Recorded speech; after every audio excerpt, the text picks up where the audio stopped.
ముఖ్యాంశాలు. విశాఖలో AI data centre ఏర్పాటుపై ఏపీ ప్రభుత్వంతో గూగుల్ ఒప్పందం. 1,33,000 కోట్ల పెట్టుబడి, 5 ఏళ్లలో అందుబాటులోకి ప్రాజెక్ట్. విశాఖ నుంచి ప్రపంచానికి ఏఐ డేటా సేవలు అందిస్తామన్న గూగుల్.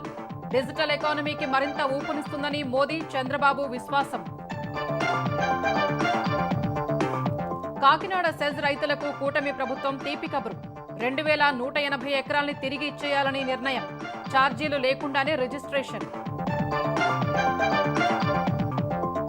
ఏపీ మద్యం కేసులో వైసీపీ ఎంపీ మిథున్ రెడ్డి ఇళ్లలో సిట్ సోదాలు. పిఎల్ఆర్ కన్స్ట్రక్షన్స్ కు నిధులు మళ్లించారని ఆరోపణలపై విస్తృత తనిఖీలు. ఫోన్ ట్యాపింగ్ కేసులో కీలక పరిణామం. యాపిల్ క్లౌడ్ యూజర్ పాస్వర్డ్లు ఇవ్వాలని ప్రభాకర్ రావుకు సుప్రీంకోర్టు ఆదేశాలు.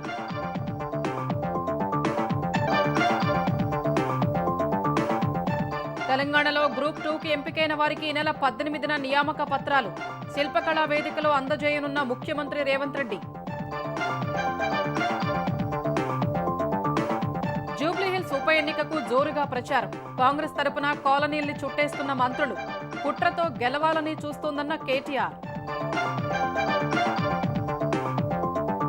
జనస్రవంతిలోకి మావోయిస్టు అగ్రనేత మల్లోజుల వేణుగోపాలరావు. 60 మంది సహచరులతో కలిసి మహారాష్ట్రలో లొంగుబాటు.